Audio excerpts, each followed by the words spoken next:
I'm here to talk about success. The first rule of success is to have a vision. You see, if you don't have a vision of where you go, and if you don't have a goal where you go, you drift around and you never end up anywhere. I mean, as you know, I was born in 1947 in Austria after the Second World War. So I was very fortunate that I stumbled onto my vision. And I didn't really like Austria when I grew up. I couldn't wait to get out of there. I couldn't see myself becoming a farmer or a worker in a factory or anything like that, even though my parents wanted me to stay there and have a normal life. But that was their vision, not mine. My vision was totally different. I felt that I was born for something special, for something unique, for something big. Then one day I went to school. I remember I was 11 years old, and they showed a documentary about America. And there they showed in this documentary the huge skyscrapers, the high-rises, the huge bridges, the 6-lane freeways, and all of this stuff. And I said to myself, that's where I want to be. I don't want to be around here with these little farmhouses and these little buildings. I want to be in America. And one day after school, I walked by a store in Graz. So I went inside and I looked around and I looked at this stuff, and I saw a magazine. I saw a bodybuilding magazine that had Reg Park on the cover. Reg Park was then a 3-time Mr. Universe. And I saw him on the big screen as Hercules.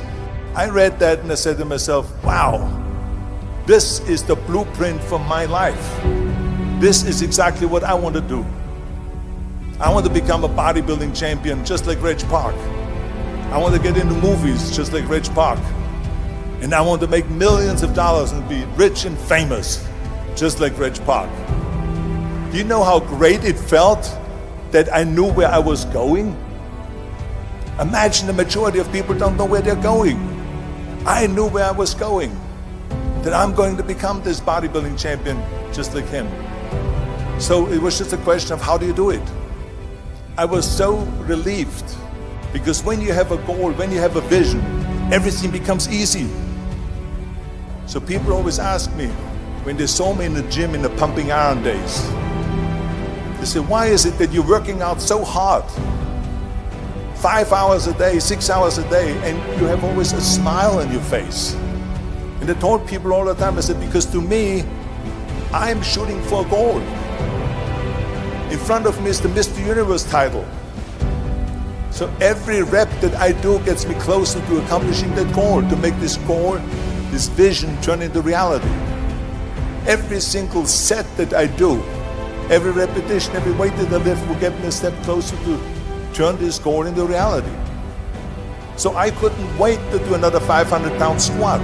I couldn't wait to do another 500-pound bench press. I couldn't wait to do another 2,000 reps of sit-ups. I couldn't wait for the next exercise. With the age of 20, I went to London and I won the Mr. Universe contest as the youngest Mr. Universe ever. And it was because I had a goal. So let me tell you something, visualizing a goal and going after it makes it fun. You got to have a purpose no matter what you do in life. You got to have a purpose. 74% hate their job in America. Now this is not much different when you come to Europe. The majority of people don't like what they're doing, because they're really not doing it because they didn't have a goal and they followed this goal. They just aimlessly drift around, and then all of a sudden there's a job opening, so they get that job because you have to work. But then when you work, it's a chore. It's work. It's not fun. So if you think about, only a quarter of the people really enjoy what they're doing in life. That is unbelievable if you think about it. So I felt so blessed that I knew what I was doing. It's like a medical student that studies and knows he wants to become a doctor. You know where to go. And the same thing is also in politics. I remember that in politics, I had a very clear vision that I will be the leader of California. This is as far as I could go because I was not born in America, so I could not run for president. So being the governor of the fifth largest state, I should say the largest state, the fifth largest economy in the world, was for me really the ultimate title, the ultimate accomplishment in politics. So even though people came up to me and says, why don't you go and run for something smaller, you're never gonna make it. I ran for governor, and then 2 months later I became governor of the state of California. Again, because I had a very clear vision what I'm gonna do with California. So that's rule number one, have a vision. Rule number two is, don't listen to the naysayers. Don't listen to the naysayers.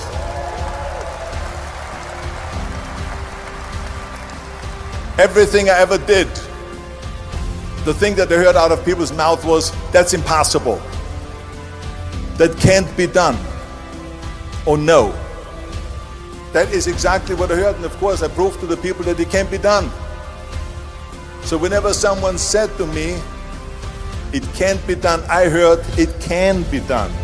When they said no, I heard yes. And when they said it's impossible, I heard, it is possible. I'm a strong believer of what Nelson Mandela said, that everything is always impossible until someone does it. Well, I'm gonna be the one, I said to myself, I'm gonna do it and I'm gonna show it to them. Maybe it has never been done before. That's perfectly fine with me. But I'm gonna do it. And I did not listen to the naysayers. It's all about the hard work that you put in. I said to myself, in bodybuilding I worked out 5-6 hours a day. I'm going to do the same thing now for acting. And of course I went to college to study English. I studied the accent removal, acting classes, and all of this stuff all day long. I worked and I worked and I worked.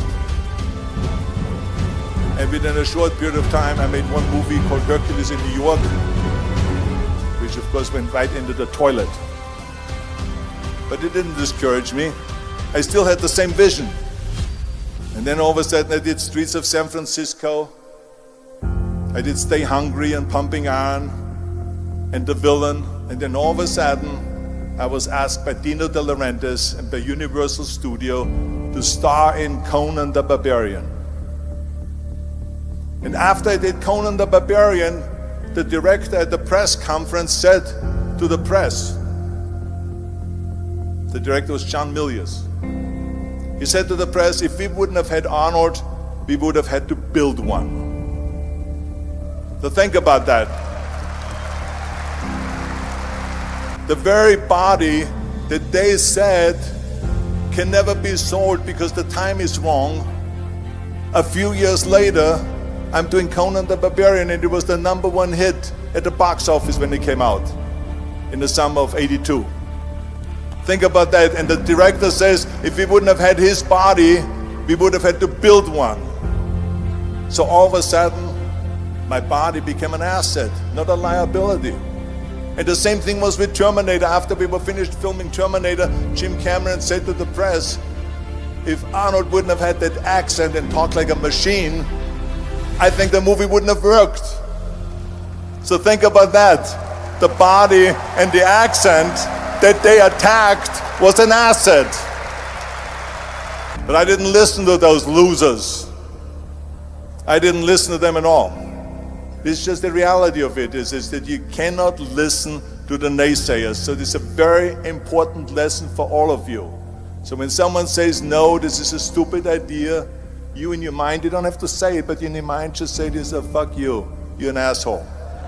What do you know?